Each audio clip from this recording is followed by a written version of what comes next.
தூத்துக்குடி மாவட்டத்தில் மழை வெள்ளத்தால் பாதிக்கப்பட்ட சிறு குறு நடுத்தர தொழில் நிறுவனங்களுக்கு மானியத்தில் கடன் வழங்கும் முகாம் தூத்துக்குடி மில்லர்புரம் புனித மரியன்னை ஆண்கள் மேல்நிலைப் பள்ளி வளாகத்தில் நடைபெற்றது. தூத்துக்குடி மாவட்ட நிர்வாகம், மாவட்ட தொழில் மையம் மற்றும் அனைத்து வங்கிகள் இணைந்து நடத்திய இம்முகாமில் 16 தேசியமயமாக்கப்பட்ட மற்றும் தனியார் வங்கிகள், மாவட்ட தொழில் மையம், வாழ்ந்து காட்டுவோம் திட்டம், தாட்கோ, தமிழ்நாடு தொழில் முதலீட்டுக் கழகம், கூட்டுறவுத்துறை ஆகிய துறைகள் பங்கேற்றன.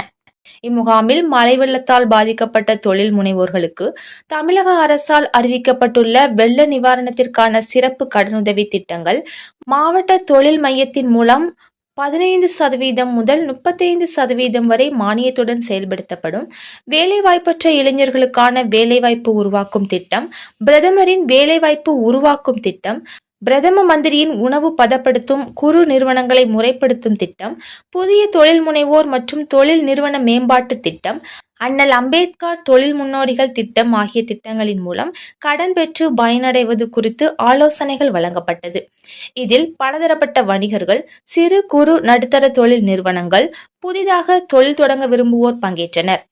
இம்முகாமில் மாவட்ட தொழில் மையம் மூலமாக கடன் பெறுவதற்காக ரூபாய் 1845.64 லட்சம் திட்ட மதிப்பிலான 401 விண்ணப்பங்களும், தாட்கோ மூலமாக ரூபாய் 20 லட்சம் திட்ட மதிப்பிலான 15 விண்ணப்பங்களும், வாழ்ந்து காட்டுவோம் திட்டம் மூலமாக ரூபாய் 56 லட்சம் திட்ட மதிப்பிலான 24 விண்ணப்பங்களும், தமிழ்நாடு தொழில் முதலீட்டுக் கழகம் மூலமாக ரூபாய் 105 லட்சம் திட்ட மதிப்பிலான 35 விண்ணப்பங்களும் என மொத்தம் ரூபாய் 2026.64 லட்சம் திட்ட மதிப்பிலான 475 விண்ணப்பங்கள் பெறப்பட்டன. இவ்விண்ணப்பங்கள் விரைவில் பரிசீலிக்கப்பட்டு தொடர்புடைய வங்கிகளுக்கு பரிந்துரை செய்யப்பட்டு அரசு மானியத்துடன் கூடிய வங்கிக் கடன் வழங்க நடவடிக்கை மேற்கொள்ளப்படும் என மாவட்ட தொழில் மைய பொது மேலாளர் ஸ்வர்ணலதா தெரிவித்தார்.